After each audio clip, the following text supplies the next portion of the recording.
મહાદેવની આવી મોટી મૂર્તિ છે અને અહીંયા છે નાગેશ્વર મહાદેવનું મંદિર જોઈ શકો છો તમે. સરસ મજાની લોકો આજે પબ્લિક તમે જોઈ રહ્યા છો ને બધું શિવરાજપુર બીચનું છે, દ્વારકામાં આવેલો જોઈ શકો છો તમે. અત્યારે આપણે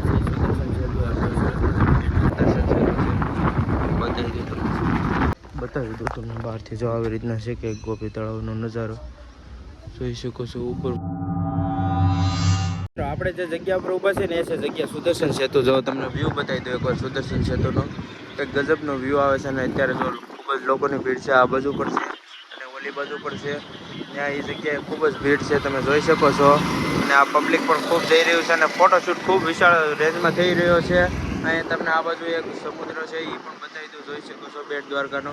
અહીંયાથી આ રસ્તો સીધો બેટ દ્વારકા પાસે જાય છે મિત્રો. જો તમે કંઈક સરસ મજાનો વ્યૂ આવેલો છે સુદર્શન સેતુનો. જો કંઈક અહીંયા કોને કોને ફોટા પડાવેલા છે ને જરા કોમેન્ટમાં જણાવી દેજો. અત્યારે આપણે જો આપણી ગાડી છે નિકુલભાઈને બેઠા ને આ બધું સરસ મજાનો દરિયો છે, પવન આવે છે. આ સામે દેખાય તમને જો સુદર્શન સેતુ છે, બતાવી દઉં તમને.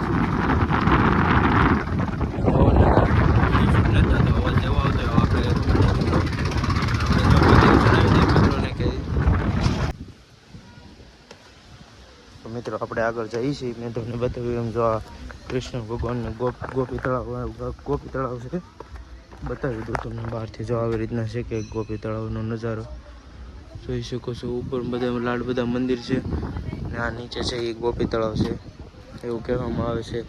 ગોપી તળાવ વિશે આપણે કંઈ વધુ જાણકારી ખબર નથી. જો તમે આવી રીતના છે કંઈક જૂના જમાનાનું વધુ તમને જાણકારીની ખબર હોય તો જરાક કોમેન્ટ કરી દેજો મિત્રો. જો અહીંયા દૂર દૂરથી આવેલા લોકો અહીંયા હાથ પગ ધોવે છે, સ્નાન કરે છે ગોપી તળાવના પાણીમાંથી. જોઈ શકો છો તમે. પક્ષીઓ પણ ખૂબ છે અને ચારે બાજુથી વટવાની રસ્તો છે. જો આ બધું પણ છે, આ બધું પણ છે.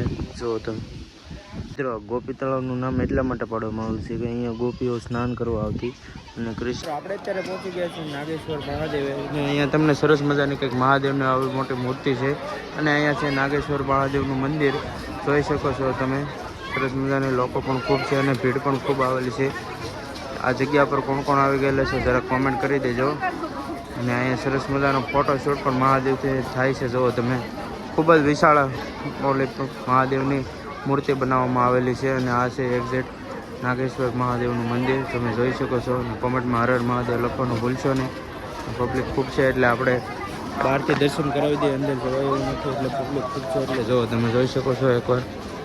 આપણે મહાદેવના દર્શન કરી લીધા છે અને જોઈ શકો છો ખૂબ અત્યારે ભીડ ભરાઈ ગઈ છે અને મહાદેવના દર્શન કરીને ફોટોશૂટ પણ કરી લીધા છે. જો નાગેશ્વર મહાદેવનું મંદિર પાસેથી કંઈક આવું સરસ મજાનું થાય છે. આ છે પ્રવેશદ્વાર. ખૂબ પબ્લિક હોવાના કારણે આપણે હવે શિવરાજપુર બીચ પર જઈએ અને આ જઈને મળીએ. તો વિડીયોને અત્યારે છે ને લાઇક ન કર્યું તો લાઇક કરી નાખજો અને આપણી ચેનલને સબસ્ક્રાઈબ ન કર્યું તો સબસ્ક્રાઈબ કરી નાખજો. આજે પબ્લિક તમે જોઈ રહ્યા છો ને બધું શિવરાજપુર બીચનું છે, દ્વારકામાં આવેલો જોઈ શકો છો તમે. ખૂબ વિશાળ સંખ્યામાં અત્યારે પાણી આવી રહ્યું છે અને પબ્લિક ખૂબ નાય છે. બધા પબ્લિક રાઈડ કરી રહ્યા છે. જોઈ શકો છો. ઓલી બધું તો મેળા જેવું જમાવડો જેવો છે જોઈ શકો છો તમે. ખૂબ પબ્લિક અને આમ પાણી પણ એવું આવી રહ્યું છે કે આપને પણ નાવાનું મન થાય છે. આપણે પણ કદાચ ટ્રાય મારીશું. જોઈ શકો છો તમે. ઓલી બાજુ બધા રાઈડ કેવી રીતના કરી રહ્યા છે જો આમ તમે ખાલી જોઈ શકો છો મિત્રો. એકવાર ખાલી જોવો તમે શિવરાજપુર બીચની મિત્રો વાત જ અલગ હોય. તો અહીંયા સુધી પાણી પહોંચી ગયું છે. જો આ નાના બાળકો જોવો તમે. શિવરાજપુર બીચની વાત જ અલગ છે મિત્રો. આપણે ફર્સ્ટ ટાઈમમાં જેવું લાગ્યું છે ખરેખર અહીંયા આવવા જેવું છે મિત્રો. આવી રીતના જો આવી રીતના છે કંઈ.